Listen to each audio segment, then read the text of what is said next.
book too that goes through all this stuff for you. Okay. Pretty easy on and off. Okay. For each car is gonna, I'm gonna have to put my video voice on. Yeah, okay. This will fit multiple cars. Okay. So you'll see that there's different settings on here. There's numbers 1 through 11. Okay. This particular car has number 8. If you go to the guide, it'll tell you What kind? what size to go for. Okay. It locks on both sides, so if you want to take it off, Phoenix, come over here right now. Why don't you hop in the car so I don't have to wonder if you're okay? or stay here. Stay. Okay. All right, so the cover opens up, and this is how you get access to these cables to adjust it on or off. Okay. Okay, so I've unlocked them. There's an arrow up, that means that it accesses this cable. Okay. There's an arrow down, which accesses this cable. Okay. I always start with the bottom one. Okay. I grab it, pull it back, loosens that up. Do the same thing here. And I found with this particular car, if you weasel it to the edge, you can pop it off. Ah, okay, cool. Just for neatness, Okay. I wind it down, that way it's out of the way. Okay.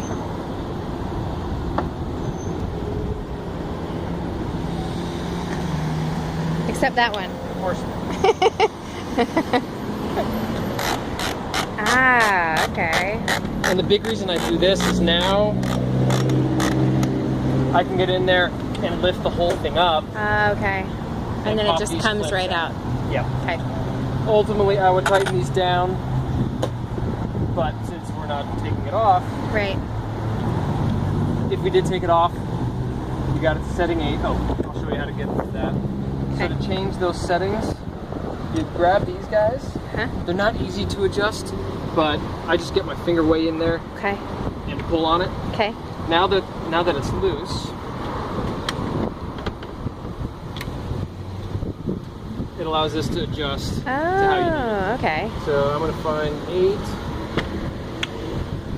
By the way, don't use the rear windshield wiper. Okay. Snap it down. Snap it down. Sometimes having a little bit extra cable helps. Okay. It might sag a little bit, but Just get it nice and tight. yep. And even now it'll stay on, so you can get the rest of everything in there. Okay. Ah. It doesn't hurt if you can find some thicker, like 3M tape to put around the edges to help protect the paint a little bit more. Okay. So now that's on. We'll release the bottom ones. Put it back in there. You can also do the paint protection there. Okay. Wind that one.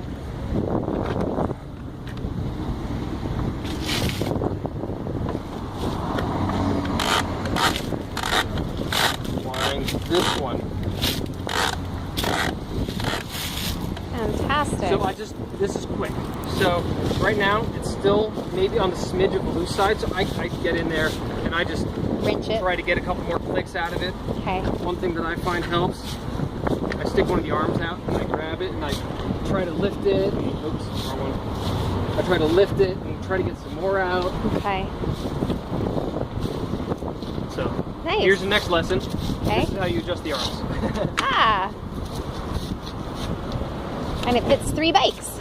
Yes. Perfect. Lock this. Ah. Lock this, so now it's locked to the car. Ah, perfect. And no one can steal the car. I mean the bike rack. Correct. When setting this up, what they recommend is that the last one is in the horizontal position Okay. or a little bit taller. So I would actually recommend going into the slightly taller part Okay. because that buys you a little bit more ground clearance in the Okay. back. You could probably get away with doing this, but with some of the steep hills that we have, Oh, just having right. that little bit extra clearance Oh, right. definitely is a key feature, Especially with a short car. especially with a shorter car for Okay. sure.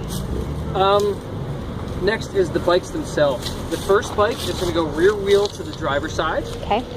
The next one's going to go the opposite. Okay. And the next one's going to go the opposite of that. Okay. I probably do the adult bike, the biggest ones first, because it's easiest. Okay. Start with the straps undone. Okay. When you're loading it on, sometimes these cradles get in the way, so I just kind of fold them in. Okay. Get it on there. Again, driver's side gets the rear wheel. Okay. This goes over the tube, top tube. Okay. Just go like that for now. And this one goes around the seat tube, which is, you get the seat post, seat tube sits inside of that. Okay. This holds the bike and reduces the amount of sway front to back that it gets. Okay. All right? Okay. Strapped on the front. And quite honestly, sometimes you have to, like a puzzle, you have to kind of figure out which bike goes where Better. best, and does it make sense to have it scooted over a tiny little bit. Sometimes you just have to play with it and see what happens. Okay. Rear wheel. For the kids' bikes, depending on what size wheel, do you know what size wheel? 16. 16? Yep. Some of the 16-inch wheel bikes will fit on here normally, but without this guy. So if you put it in with the blue stripes facing straight down, you can wiggle it down to take it out. Okay. Which also means if you're driving around with it and it's in the horizontal position, It'll fall out. It could fall out. Okay. We have extras. Okay. But it doesn't hurt to just Take ones out that you're not using. take them off. If you're just using one bike. Exactly. Okay. So, we'll leave them off. Okay. What I have found for some of the smaller bikes too is that they don't fit on the. Yeah, you might have to figure that out. We've seen people actually turn them at a 90 degree and put them on like just one. Oh, okay. As long as they're strapped down, they're fine. Yeah. Yeah. Yeah. It's not going to be perfect, but it'll work. Thank you. You're welcome.